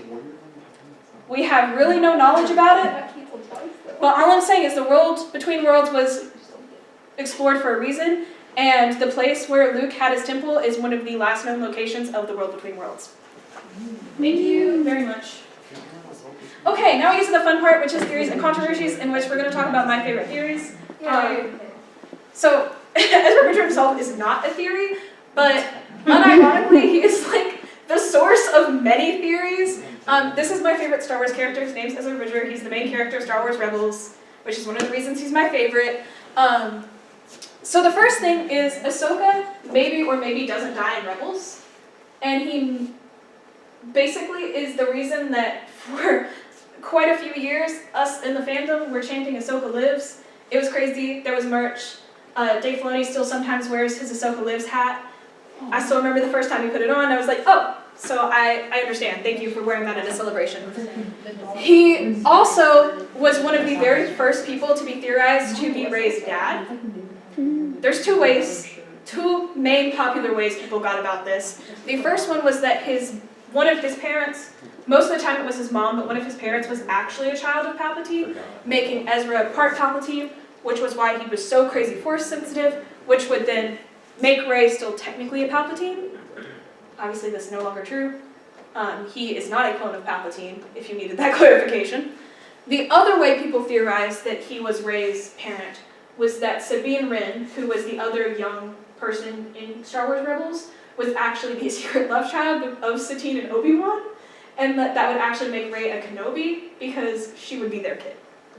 I did love that theory for a while, and I still think Rey should have been a Kenobi, but unfortunately, it was not true. Yes? The person with something Ren last name have anything to do with Kylo Ren? Wait, what? Wait. Oh, no. Are they like anyway? No, sorry. Ren is spelled differently. I know it's Oh. confusing. Okay. Sabine Wren is W-R-E-N. Kylo Ren is just R-E-N. Okay. He has that name because he's like And- the leader of Yes. Okay. Kylo Ren is like calling him it's like his title. Mr. Doctor.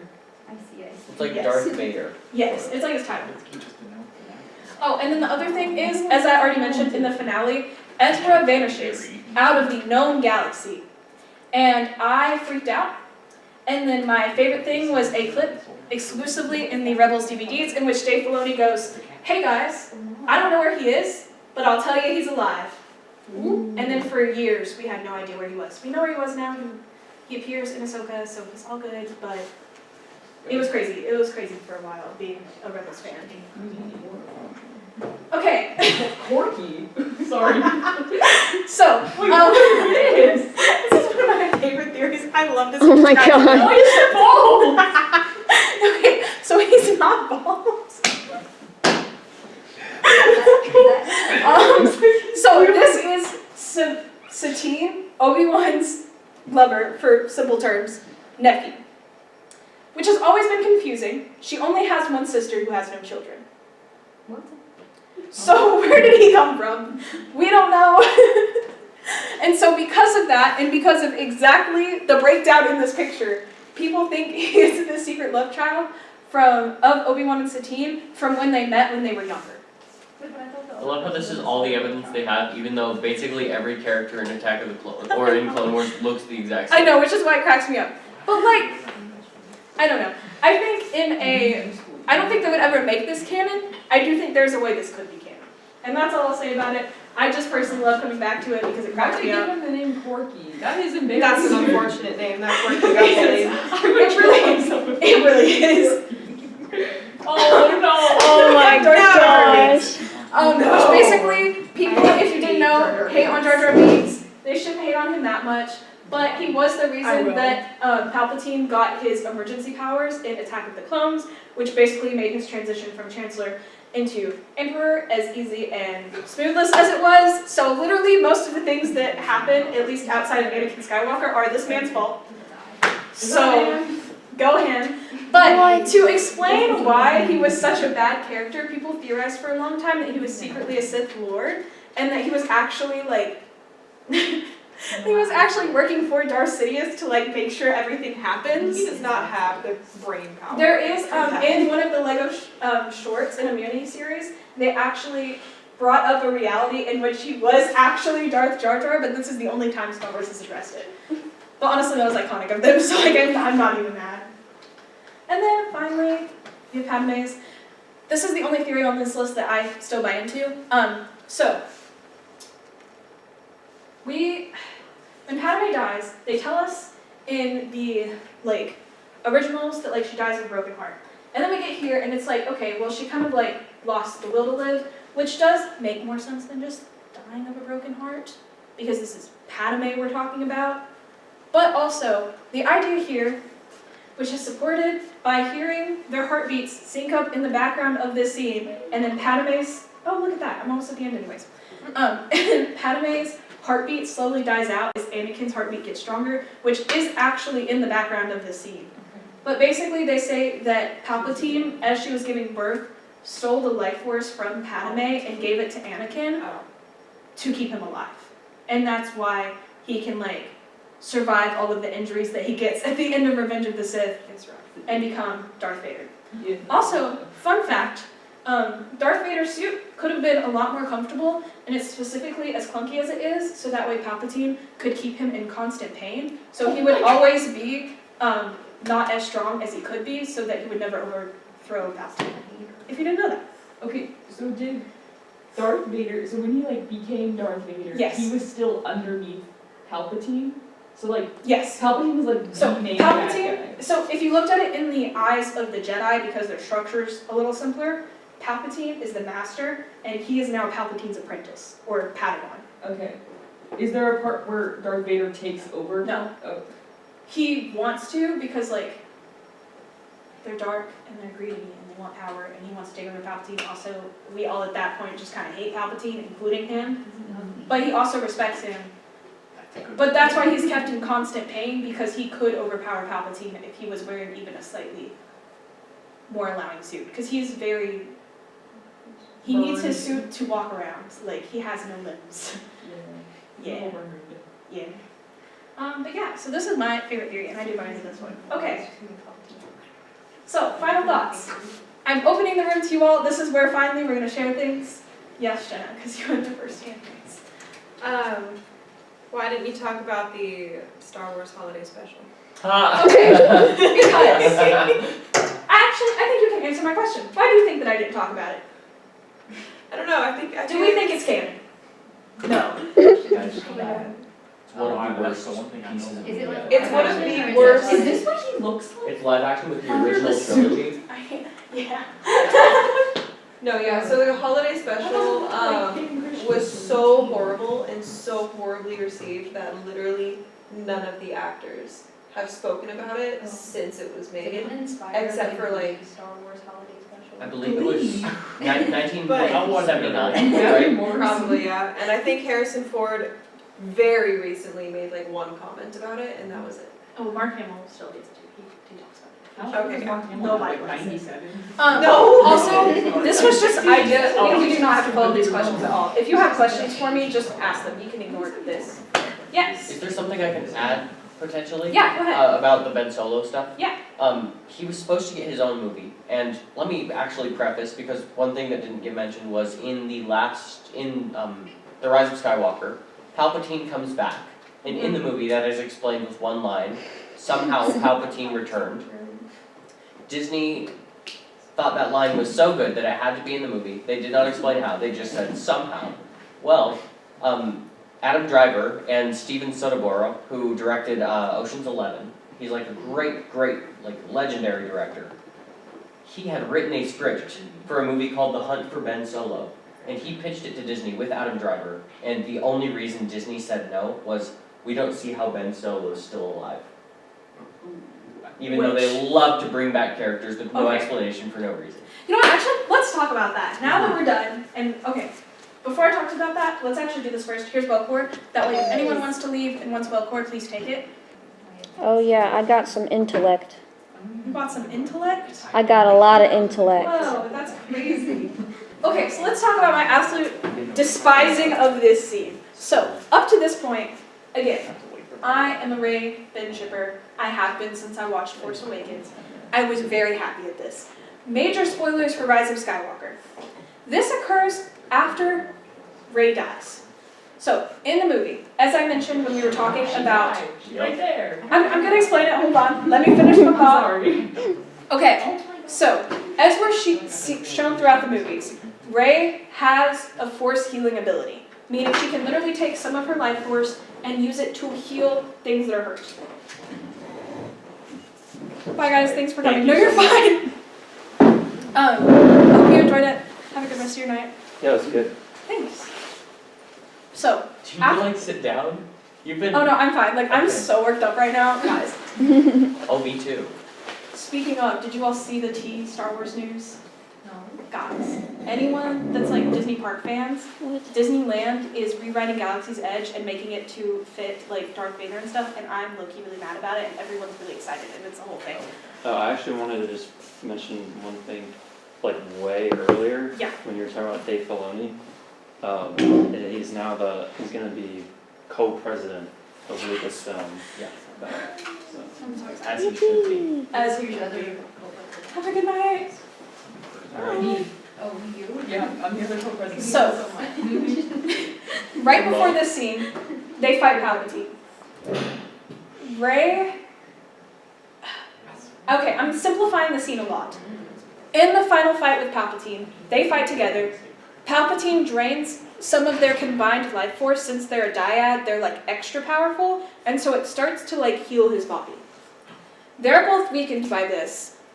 Ben gets like knocked out of bounds of the fight for a little bit, and Rey is gifted a bunch of extra like energy from all of the Jedi that have passed on to the Force.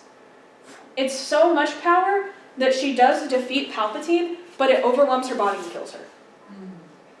When he comes back into bounds, Palpatine is dead and Rey is dead. He finds Rey, and he uses the healing ability, which then we learn he can also do, to heal Rey.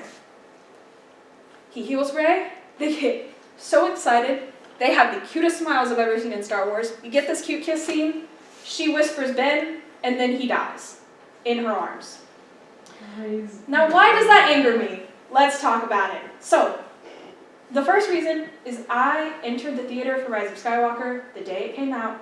I looked at my dad. And I said, I want Ben Solo back. If they give him the Darth Vader treatment, I'm gonna leave this theater screaming. So you can imagine how happy I was by the end of this movie. 2, they are a dyad. Their force abilities are shared. In theory, their life forces are shared. So they either should have died or lived together, because that's literally the process that's set up, is that they are one in the eyes of the Force. So now why I could see the idea of being like, oh, well, that's why like he trades his life for hers. Use all his life for it. I love that so much. Well, like, that's how I it would just work thought it if he was healing a normal person, not someone who his own soul is literally attached to. In theory, they should be able to just split one of their life forces and both still live, because they're already 2 halves of one. But they like gave up some of it, so they didn't have the full life force, right? Because like Palpatine like ate some of it, right? From both of them. He ate some of it. He like took So, okay. Imagine it like this, right? He sat down and worked out. They're both at full percent before Palpatine starts to like drink. a circle, right? This is They their life. get to like 50% each, okay? Ben's thrown. Shoo. He's out of the picture. Rey gets charged back up to past 100, which then kills her. She's at So 0. then she's at 0, He comes back with 50. which means he has 25. No, he has 50. Wait. He could have split the 50% and they both could have lived on 25, because all they had to do was just make it back to the rebel I thought base. you said they had 1, right? So if we started They're at both, 100, okay, picture them as batteries. That's what I'm saying. They both have their own batteries. Or Yes. they have 1 battery. No, they they have- both still They have have 2 their batteries, own. but they go into a big battery. Yes. Yes. It's kind of like a bank, like you make deposits at the bank and like Yeah, you yeah. can withdraw, Yes. like. Like, okay, you know, like if I'm using my TV remote, it takes 2 batteries. But if one's pretty much dead and one's still doing good, it still works. Okay. But could they both live on 25% life force? Like, As would long as that- they get back to like the rebel Maybe base he's like and Darth heal. Vader. Well, I think Ben was not willing to take the chance of them not being able to both survive on 25%, so he just transferred the whole 50 to Rey because he loved her. Which is sweet, but I it know. just doesn't make But sense in the so- context of literally how they're shown to, like, for the dyad to work 5 minutes earlier in the scene. Like, you can't be like, this is like the most powerful force connection like I've ever encountered, and then be like, oh, okay, so I'm just gonna do a normal force ability and save you and kill you. Probably didn't affect him. You know what, yeah, it actually angers me to the exact same level. You're so right. This whole movie does anger me to the level that the Stranger So- Things finale angered me. Like, it's a fine wrap up for the characters, but it just pisses me kind of off to no end. I do have to say, I love Rise of Skywalker for as much as I'm hating on the end. But also, I'm really partial to the end of each of the trilogies. They just happen to be my favorite movies out of each trilogy. Because I like what happens in the rest of the movie outside of Rey. Fair, yeah. Except for somehow Palpatine returned. Is What was that? Which, I don't like. That's her. if you take, like, if they had explained it, I think does make sense. I do not know how they could have explained You were it the one under. in a way other Do you than like my family? No, literally they literally could have bringing back explored the the fact dead that before. Bestie is set up in the prequels to be a Is mortal. that from Riverdale? That's literally Yes, but the then power he gets from his master. So I'm not Yeah. saying that this is actually how it happened, I'm just saying they could have put the explanation that that's how his body survives. yeah. But And he that, was like- killed and blown up in the Death Star too, right? Okay, Like, and Darth Maul was also cut in half and thrown down a very long shaft into space. Like, but the very long shaft didn't explode. if I gotta believe one, I gotta have some suspension of disbelief for the other. It's a moon-sized explosion. Okay, cut in half. Okay, yeah. Yeah, cut in and half. they literally made Cut an in entire half. show dedicated to how exactly he came back. That's the difference. They Which brought is Darth literally Maul what we're back. saying, that if we had I just know. gotten our If, but we Unforgiven Solo, didn't, so it's bad. if we had just gotten our Unforgiven Solo, then this literally would have made sense. I know, and we're saying if, but the fact that Well, it they didn't did. happen is what So- makes it bad. In the movie, we would have found out how Palpatine was brought back while also finding Ben. Loki, how is he not like aged out yet?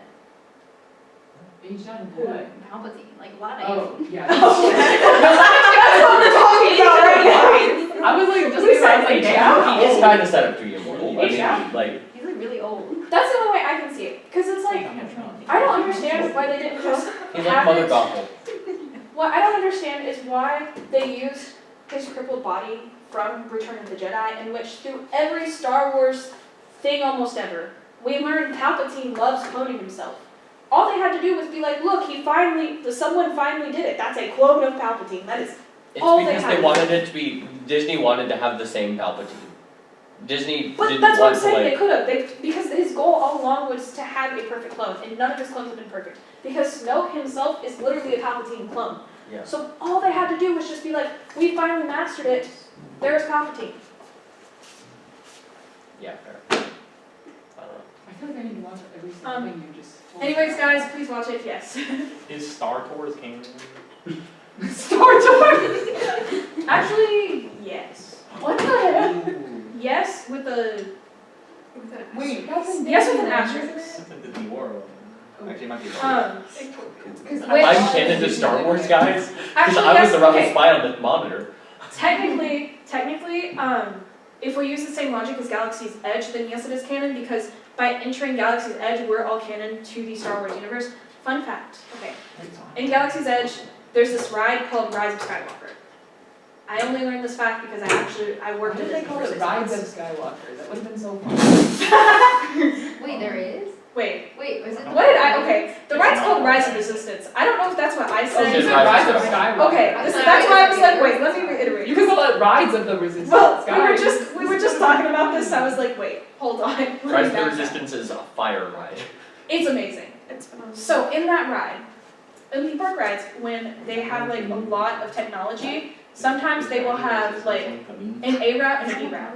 So in one scene, you confront Kylo Ren, and he's a really cool fluid animatronic. Sometimes, because he's technology, the animatronic doesn't work. So the backup plan shows a projection through like a ship screen. In that projection, we see Kylo Ren's ship get destroyed.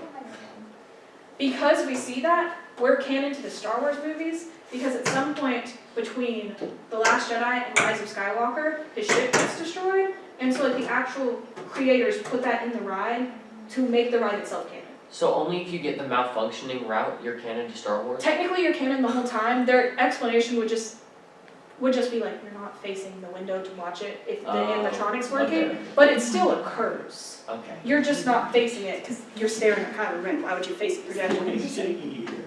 But it still happens either way. So yeah, fun fact, guys. I actually didn't know that. Since you are the resident Star Wars expert, I feel like, Yes. something tells me you know your stuff. And I had a follow-up to that. Completely, literally forgot what I was going to say. It was a really good question, too. It's okay. Is Smuggler Oh, Run canon? Are the Fallen Are Order there games? Star Wars ride? Oh, Is it not called Smuggler's Run? I would say yes, because, again, yes, asterisks. Because I feel like the idea of the ride is, but I don't think, like, you being on the ride is canon in the same way it is to Rise of Resistance, if that makes sense. I was going to ask, are the Jedi Fallen Order games canon? Like Yes. they are? Yes. Okay. So, the only things nowadays that really aren't canon are sometimes books that are released. I haven't heard of a video game yet that's been released since Disney took over that, unless you know, like it was, Wait, Knights of the Old Marketed? Republic is canon?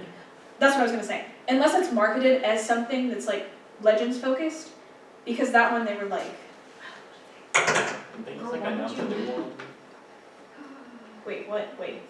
at the Game Awards. They announced Knights of the Old Republic, too. Is that one canon? Yes, now. Like, I think that one is, That one will be. because it's coming out now. But the older games are not.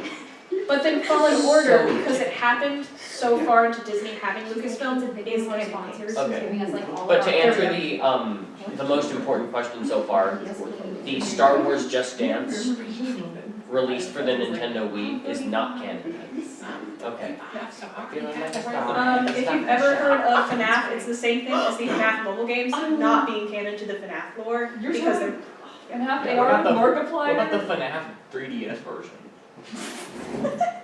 There's a Is few So, Star Wars I FNAF said canon to Star Wars? mobile games, as in on your phone. On your. On your phone. On your Not phone. mobile as in on. One your time I saw my TV. dad play 5 minutes with the 6-year-old. Speaking of Star Wars, the Mandalorian and Grogu trailer came out recently and it looks so good. And it's a Dave Filoni project with Jon Favreau, and I am so hyped. It's like everything you love. Literally everything I love in one movie. Pedro Pascal, I mean, do you need more selling point than Pedro Pascal? Are you excited for Starfighter? Yes, I'm so excited. Ryan Gosling, Ryan Gosling's entering the Star Wars uh-huh, universe. directed by Sean Levy, who did Deadpool, Wolverine, and Free Guy. He also worked on Stranger Tried to Things. do good with Stranger Things. He did the I good like episodes of Stranger Stranger Things. He tried so hard, Things. guys. He did not do season 5.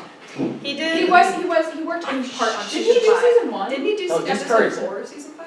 Yes, and that's why The it's best good. one. Yeah, It's good. Best I episode love season Sean 5 Levy. was done by Sean He's so Levy. good. He's just so Episode good. 7 too. Tell your friends, bring Give me them. some support. We're gonna for support Sight. Jenna and I'm listening about so Sight. excited, guys. Yeah. It's actually gonna I be don't so even know good. what that is. We're I gonna love listen about it. Sight. You're gonna I'm love gonna it. sit there and Such be a good picturing TV show show. about this It's drama. who's like, I'm introducing her to psychic. James Roday. Alright, I'm gonna end the video now. They're phenomenal.